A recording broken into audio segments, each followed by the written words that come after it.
पीने के पानी के लिए कोई समस्या नहीं रहेगी, इतना पानी यमुना से मिलने वाला है। तो मैं जब हजारों करोड़ में बात करता हूं तो शायद मीडिया के लोगों को लगेगा कि कोई भी नेता आता है और बता देता है, ऐसा नहीं है। तो मैं आंकड़े लेके और प्रोजेक्ट लेके आया हूं। हमने हर बार दिल्ली के तकदीर और दिल्ली के भविष्य को बदलने का काम किया है। दिल्ली देश का हृदय स्थान है और दिल्ली यह ऐसा शहर है जो सभी हिंदुस्तानियों के लिए एक अभिमान का विषय है। पुराने इतिहास से लेकर पूरे देश का इतिहास दिल्ली के साथ जुड़ा हुआ है और भारतीय जनता पार्टी का भी इतिहास दिल्ली से जुड़ा हुआ है। भारतीय जनता पार्टी के अनेक शीर्षस्थ हमारे नेता ये दिल्ली स्टेट में यशस्वी कार्य करके फिर उन्होंने देश का नेतृत्व किया है और इसलिए इस समय दिल्ली के चुनाव के लिए पूरे देश भर के कार्यकर्ताओं की पूरी सक्रिय समर्थन और उनका सहयोग पूरी तरह दिल्ली की कार्यकर्ताओं के साथ, भारतीय जनता पार्टी के साथ पूरी ताकत के साथ खड़ा है। और आज मुझे इस बात की खुशी है कि दिल्ली की तकदीर को, दिल्ली के भविष्य को हम बदलने वाले हैं। ये तो भविष्य की बात होगी, पर आज तक जब जब भी भारतीय जनता पार्टी के नेताओं को अवसर मिला है, जब अटल बिहारी वाजपेयी जी की सरकार थी तब भी हो या आज मोदी जी की सरकार है, हमने हर बार दिल्ली के तकदीर और दिल्ली के भविष्य को बदलने का काम किया है। एक बात मैं आपको बताना चाहूंगा कि पिछले 5 साल में मोदी जी के नेतृत्व में जब हमारी सरकार आई तब दिल्ली को बदलने का, और दिल्ली का सबसे महत्वपूर्ण अगर कोई प्रश्न है तो air pollution and water pollution. आपको पता है कि 3 बातें इंपॉर्टेंट होती है: ethics, economy, ecology and environment. और इकोलॉजी एंड एनवायरनमेंट में दिल्ली का एयर पोल्यूशन और वाटर पोल्यूशन यह सबसे बड़ी समस्या थी। डॉक्टर हर्षवर्धन जी के साथ, प्रकाश जी के साथ अनेक बार ऑफिशियली अनऑफिशियली मैं बैठता था, मुझे बैठने का मौका मिला और हमने ये तय किया था कि हम दिल्ली को जल प्रदूषण और वायु प्रदूषण से मुक्ति देंगे और इसकी समस्याओं को भी हमने कारण क्या थे वो भी ढूंढे थे। दूसरा महत्वपूर्ण काम हमारे भारत सरकार ने किया।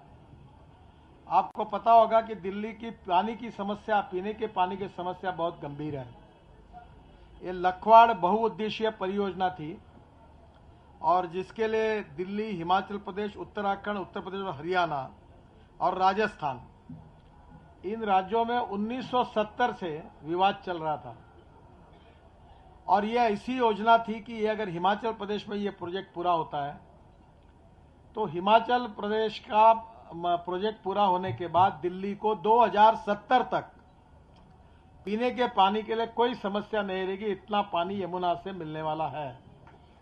और मुझे खुशी है कि 28 अगस्त 2018 को 6 राज्यों के सभी मुख्यमंत्रियों को बुलाकर इसके पहले जो विवाद थे वो पहले सुलझाए, क्योंकि विशेष रूप से हिमाचल प्रदेश तैयार नहीं था। वो कहता था पानी हम इतना करेंगे, हमारी जमीन जाएगी, हमको क्या मिलेगा। तो उसमें मार्ग निकालकर, कॉम्प्रोमाइज करके सब राज्यों को समझाकर और उस मार्ग निकालकर पहली बार 1970 का प्रोजेक्ट था, दिल्ली के लिए पानी के भविष्य की सबसे महत्वपूर्ण योजना थी।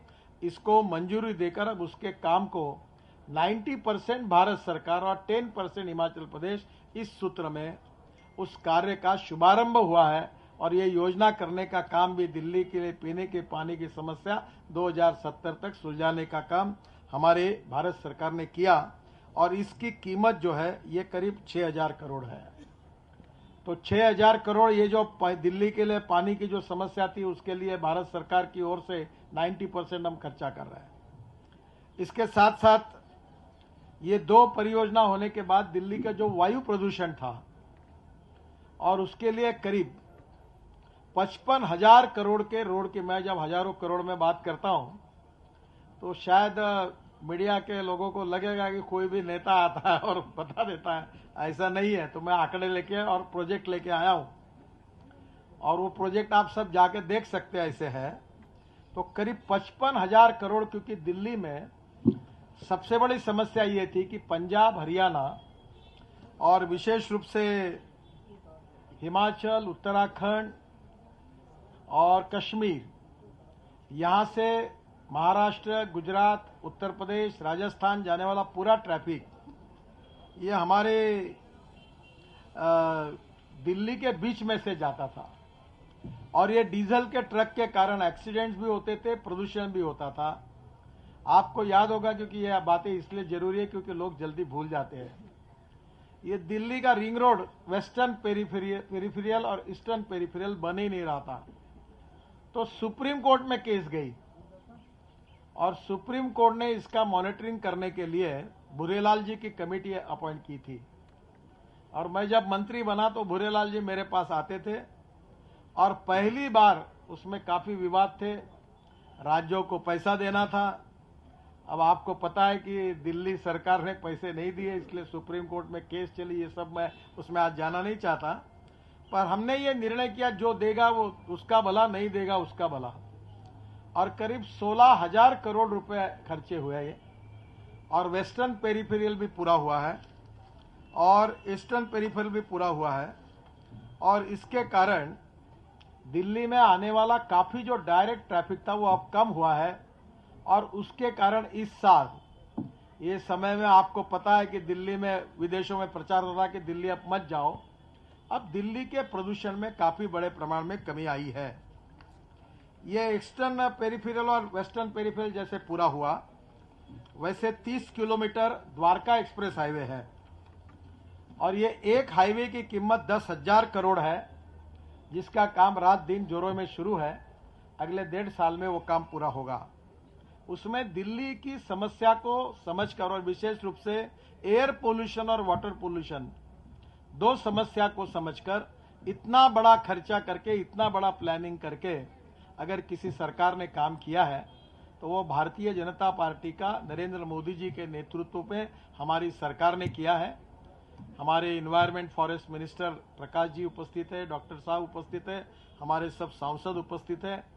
लगातार इन सब सवालों के लिए पीछे लगकर उन्होंने काम किया है, और ये पहली बार इस बात को सिद्ध करता है कि दिल्ली की तस्वीर को, दिल्ली की तकदीर को कोई चंद चीजें फुकट में बांटकर कोई दिल्ली का भविष्य नहीं बनाया जाएगा। दिल्ली का कॉन्क्रीट भविष्य बनाने के लिए लॉन्ग टर्म प्लानिंग लगेगा, और वो सोच, वो विजन भारतीय जनता पार्टी ने बताई है। और इसलिए आज जो संकल्प पत्र है, हमारे अध्यक्ष मनोज तिवारी जी यहाँ उपस्थित है, और मैं धन्यवाद दूंगा कि ये केवल हमने घर में बैठकर नहीं, तो 11 लाख लोगों के सुझाव लेकर ये कौन सी समस्या है, क्या करना चाहिए, गांव गरीब मजदूर किसान का कल्याण कैसे हो, और हमारी दिल्ली देश की नहीं तो वर्ल्ड की एक अच्छी स्मार्ट सिटी बने, शहर बने। और इसलिए बहुत अच्छे सुझाव इस संकल्प पत्र में डॉक्टर हर्षवर्धन जी के नेतृत्व में जो मिले हैं, उसका उपयोग करके ये मैंने देखा बहुत अच्छा बनाया है। ये पूरी politics of development and progress, यही मोदी जी के सरकार की हमारी सबसे बड़ी विशेषता है। जातीयवाद, सांप्रदायिकता का जहर घोल घोल के, लोगों को गुमराह करके, कंफ्यूज करके, झूठी बातों का बार बार प्रचार करके हम राजनीति नहीं करना चाहते। हम गांव गरीब मजदूर किसान और देश का भविष्य बदलना चाहते हैं, और इसी बात पर हमने काम भी किया है। भारत सरकार भी काम कर रही है, और भारत सरकार का इतना पावरफुल अगर इंजन है तो उसको दिल्ली सरकार का भी भाजपा का इंजन होगा तो ये बुलेट ट्रेन बन जाएगी, क्योंकि लैंड एक्विजिशन मैंने करके रखा हुआ है। तो ये विकास की बुलेट ट्रेन तेजी से जाए, इसलिए ये जो हमारा विजन डॉक्यूमेंट है, जो संकल्प पत्र है, वो आज रिलीज हुआ है। मैं मनोज तिवारी जी को और विशेष रूप से हमारे सभी कार्यकर्ताओं को, उम्मीदवारों को, हमारे सभी सांसदों को, हमारे नेता डॉक्टर हर्षवर्धन जी दिल्ली के भी सांसद है, प्रकाश जी भी है, इनको सबको एक बहुत अच्छा संकल्प पत्र उनने तैयार किया है। श्याम जाजू जी का नाम लेने के लिए भूल गया। श्याम जाजू जी भी है। मैं इन सबको बहुत बहुत बधाई देता हूं और इसके विमोचन के समय दिल्ली की जनता को ये मैं आह्वान करूंगा कि दिल्ली की तस्वीर, दिल्ली का भविष्य, दिल्ली को इंटरनेशनल सिटी बनाने का, नंबर 1 की अच्छी सिटी बनाने का काम अगर करने की ताकत अगर कोई नेतृत्व और पार्टी में है तो भारतीय जनता पार्टी में है। और इसलिए भारतीय जनता पार्टी को पूर्ण बहुमत दीजिए और फिर चमत्कार देखिए कि दिल्ली कैसी चमकेगी, कैसी बदलेगी। और दिल्ली जल प्रदूषण और वायु प्रदूषण से 100% मुक्त होगी। दिल्ली की हवा भी शुद्ध होगी और पानी भी शुद्ध होगा। और ये संकल्प पत्र के जो मुद्दे हैं ये दिल्ली की तस्वीर को भी बदलेंगे। तो आप दिल्ली के लिए भारतीय जनता पार्टी को इस विधानसभा में आप चुनाव में जिताइए और निश्चित रूप से दिल्ली का भविष्य बनाइए। यही दिल्ली की जनता को आह्वान करता हूं। इसका मैंने विमोचन किया, ये जाहिर करता हूं। बहुत बहुत धन्यवाद। नमस्कार।